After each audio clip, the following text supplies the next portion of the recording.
Another situation where we can get our cradle is from our 2-on-1 or a Russian tie, whatever you want to call it. We already went over the Navy ride or the arm Turk from when we were on the mat. We can also get to that from our 2-on-1. It's one of my favorite ways to get a takedown, actually, because I can usually get back points off it, but we can also get to our cradle. So I get my 2-on-1, and yeah, I have a whole video on the 2-on-1, so I'm not going to go over this too much in depth. But essentially, if Tony's inside leg is close to me, I'm going to step behind his leg. I'm going to keep my top hand tight. My other hand's going to go behind his knee.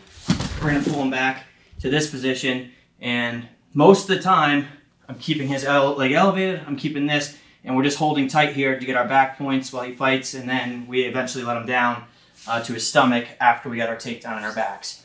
But as we mentioned earlier, when we were going off of Tony's stand-up, we can also turn this into a couple different cradles depending on the look that he's giving us there. So yeah, let's go that way. So I get my 2-on-1. I'm stepping behind his knee so he can't get this back. If I don't step behind it and I try to reach, he's going to step that leg way back, and I'm going to lose everything. So I need to get my leg behind his leg to block it so he can't step it out of the way. So I step behind, I level change, I keep this top hand nice and tight. My other hand comes behind his knee.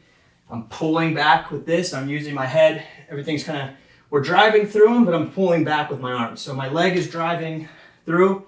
My arm and my head are pulling back this way, and my knee's blocking here. Now, as soon as we hit, my back knee comes up to elevate. Anytime we can elevate a leg, it's a good thing. Now, as we mentioned before, for a few different situations, if I'm elevating his near leg, more often than not, he's not going to try to turn into me because it's hard for him to come this way. He wants to get away. He wants to get that leg out that way. He might try to turn in. If he can get this leg all the way through, he will. But if I'm keeping my head and chest down, he's not going to have the option to come that way. So just slide this way. So the way we landed, actually a little bit further. Yeah. The way we landed, I had my hand underneath, calling this an arm Turk or a Navy ride, and my other hand was in the armpit in a 2-on-1. So we landed like this. From here, if he starts to turn away from me, I'm going to follow him, and we're going to lock up our cradle here.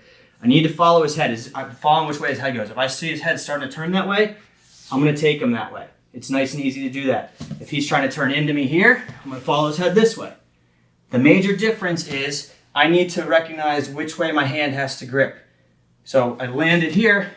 I think it's easier to get the cradle on the far side because all my arm has to do is come like this. Very easy to create that momentum. There is a little bit bigger of a shift I have to make if he turns into me because my hand has to come up and over, and I have to cover a little bit more ground. But if I lock this up, I think it's more secure. So the benefit of if he turns into me is I think the cradle's tighter since I have the near leg elevated. I think I can pin him a little bit easier. If he turns away, I think it's an easier cradle to get locked, but it's harder to pin him because it isn't as tight. So I kind of pick your poison, but also he's kind of the one deciding too. Or I could kind of set him up. If he's turning into me, I could kind of just come here and make him fight back the other way. And we could kind of bait him into this side. So not that you can't pin him with the far side. It's just, I think it's a little bit looser than the near side. And so again, kind of pick your poison there.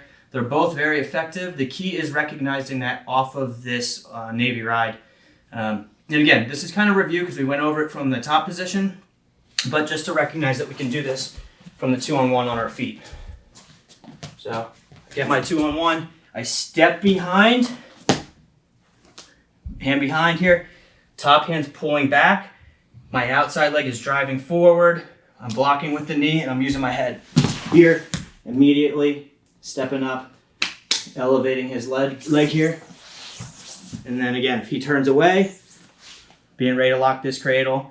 And if he turns in, hand comes over the top, we lock that cradle. And we finished those 100 times already. But just recognizing again, two different options off of here. Don't be stubborn. Don't try to force the near side if he's turning away from you. Take what he's giving you and then work for your fall. This is just a couple more ways to do your cradle off of the 2-on-1 and the Navy ride.